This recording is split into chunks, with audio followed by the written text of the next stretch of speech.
Well, it's fantastic to be here in Rockhampton, the beef capital of Australia, and I'm with Professor Ian Plimer, Australia's best-known expert on why global warming and human-induced climate change is a bit of a fad. Professor Plimer, welcome.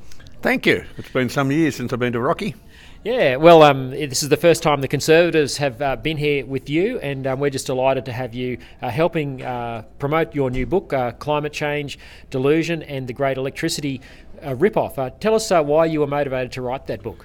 Because I got an electricity bill for a winter quarter last year of $3,300, and that was with my wife and I and a pathetic little dog rattling around in a house, half of which we'd closed up. We turn the lights off when we go to rooms. We don't keep equipment running when we're not there, and that is just appalling. Now, I live in South Australia. We have the highest electricity costs in the world. So that they tell us that renewable electricity, renewable energy, like what we've got in South Australia with the Elon Musk battery, it's got to be cheaper than dirty old coal-fired power. Well, they are massively subsidised, and hence they can create a situation where we have an unstable grid. When the wind blows, when the wind doesn't blow, the sun shines, the sun doesn't shine. And the coal companies are then battling because they have been built to provide constant baseload power 24/7, 365 days of the year.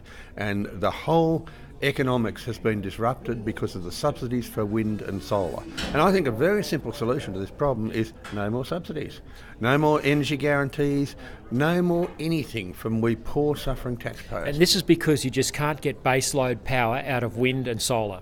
Well, we don't have the energy density in wind and solar. We have energy density in nuclear. For your whole life you'd have about that amount of uranium you'd use. For coal, it is a huge amount of energy packed into a very small volume. The same for gas, the same for diesel, but for wind, tide, solar, you just don't have energy density. You don't have the grunt to run an industrial society. That's right. So energy density means constant electricity all the time when you need it. It means a lot of energy packed into a small volume. And in an industrial society, you have to have energy density. Now, if you want to live in a cave, fine. But when you start living in caves, you start to die of simple diseases and you start to starve. And I want to see these Greens living in caves and preaching how wonderful it is to live in a cave with no energy.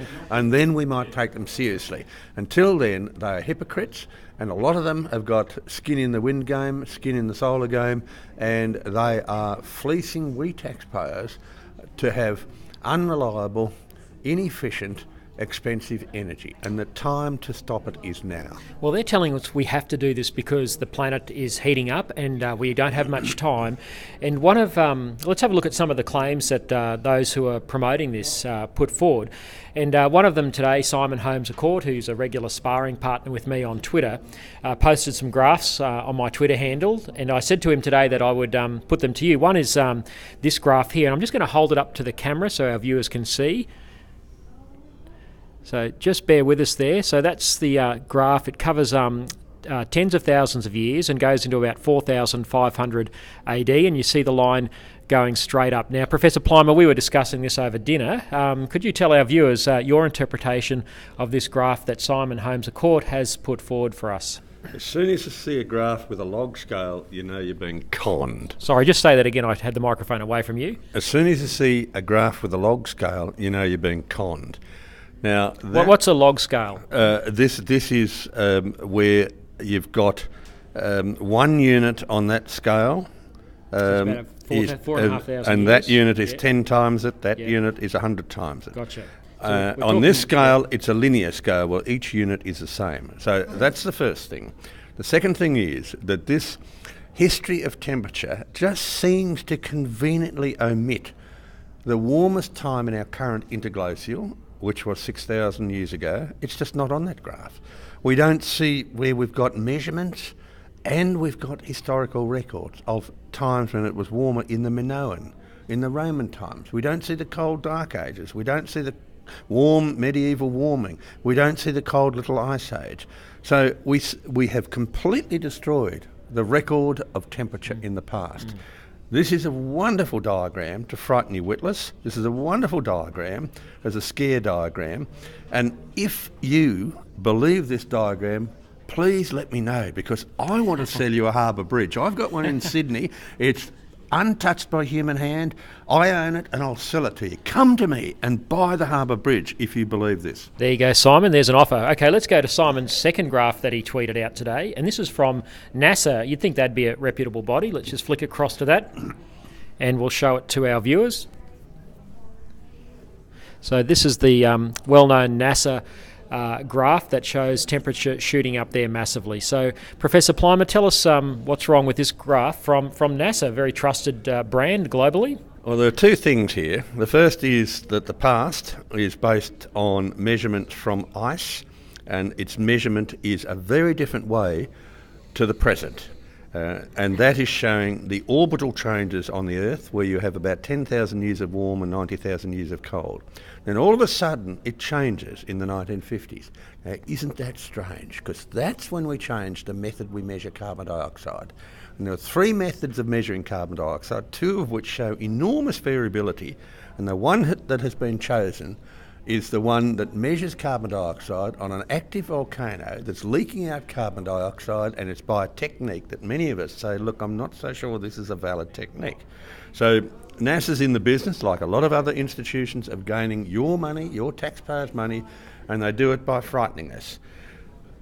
Simon should have known better, but he's not a scientist. He's not interested in science at all. He's interested in propaganda, and his interests in the wind industry are that this is commensurate with wonderful methods of creating unreliable electricity, creating ideological power, as long as we subsidise it and we pay excessive prices for electricity. Well, people are going to say the International Panel on Climate Change, the IPCC, the UN body, the scientific consensus, they all use this sort of data. Why are you right and they're all wrong? Well, the IPCC doesn't use that graph, firstly.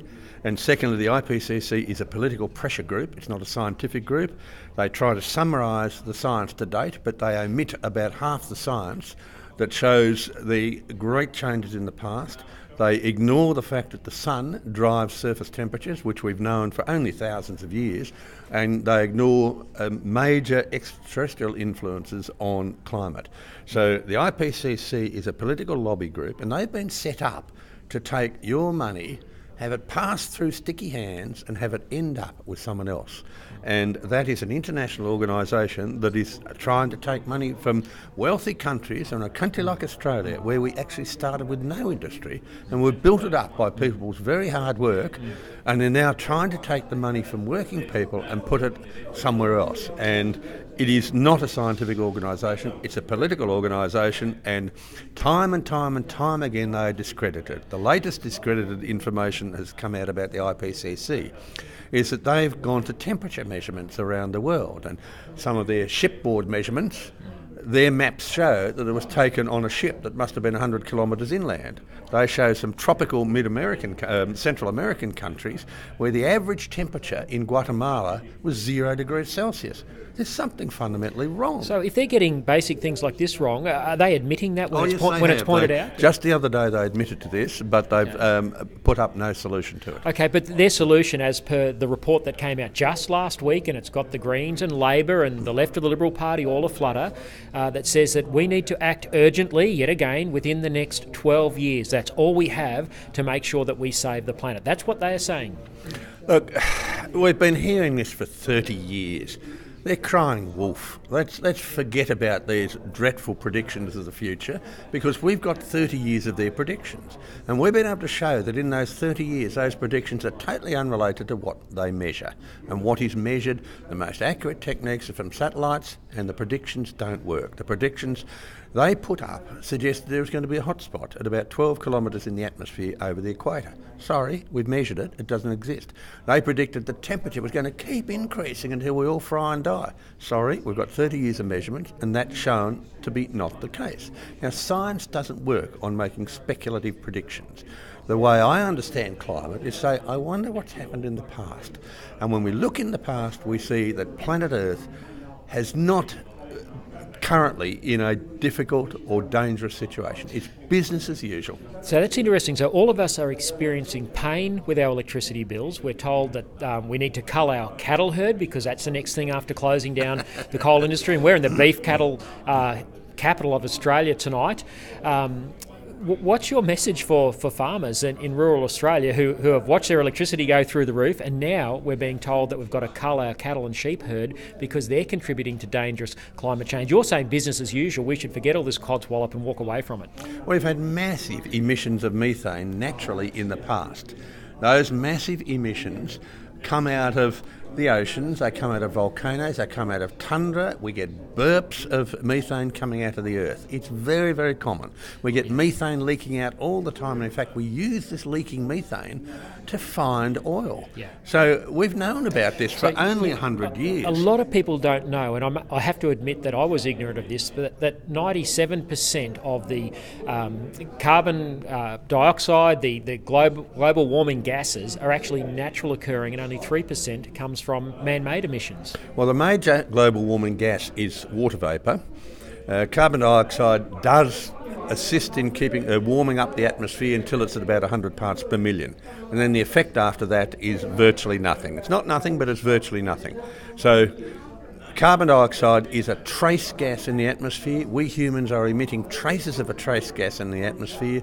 No one has yet shown that the human emissions of carbon dioxide drive global warming, yet we're setting up a complete change to our whole economic structure based on a false premise. In terms of methane, we have had organisms emitting methane for a very long period of time, and the biggest emitters of methane are ants and termites and other insects. It is not cattle. So how do you feel then when you're an eminent Australian scientist, one of Australia's, if not Australia's most preeminent geologist, you know your stuff, you've studied the history of the climate through the rocks. You're saying this is a load of rubbish. You're saying we're basing our policy decisions on a false premise. How do you feel when people say that you're a denier, putting you at the level of moral equivalence of someone who would deny the Holocaust against the Jews? It's a pretty serious charge. Well, I see how shallow these people are. It also shows that they have no scientific knowledge. It also shows that they don't understand history, and it also shows that you cannot use an argument with a person like that. You cannot use a rational argument to get a person out of a position that they got into by being irrational. Now, people want to offend and insult because they haven't got the tools of knowledge, logic and argument to argue against me. And this is showing how fatuous this whole phase is. Now, we've seen this before. We've seen the Dutch tulip craze. We've seen the South Pacific bubble. This will burst, and it will burst when people's electricity prices have crippled them and when people running small business have gone broke. Well, this is what makes me angry. I read your book, which details this with great evidence and well-sourced notes. Surely, I know that, and you've said this publicly, you've briefed many politicians from both sides. They know this stuff, and yet we are paralysed by it. We are spending billions on subsidies for renewables. Our electricity bills are going through the roof. Our industry faces rationing to keep the lights on. We're facing blackouts. We're facing people going broke. Why is there not the political will to put the brakes on this right now and to get our economy back on to a track where we can have a competitive advantage again as an energy-rich country? The only good politicians are frightened politicians. They're not frightened enough. They think there are green votes out there. They listen to people with self-interest that might own wind farms, might own solar facilities, and they listen to these people and they think there are votes in it. There are not. No Green is going to vote for you. They won't do it. No Green's going to vote for the Liberals. They won't do it. And it is courage that is needed. Now, we have a political system now where people are politicians, most of them are politicians for a career, not for a calling. And that allows lobbyists with self-interests, and the whole business is driven by self-interested people. That allows them to have politicians thinking, oh, I might lose some votes. We need some courage. We need some people to stand up and say, look, let's go to Paris, drink all the wine, have some wonderful tucker, and then go back home and do nothing. And that's what a lot of countries have done. The major industrial countries have done that.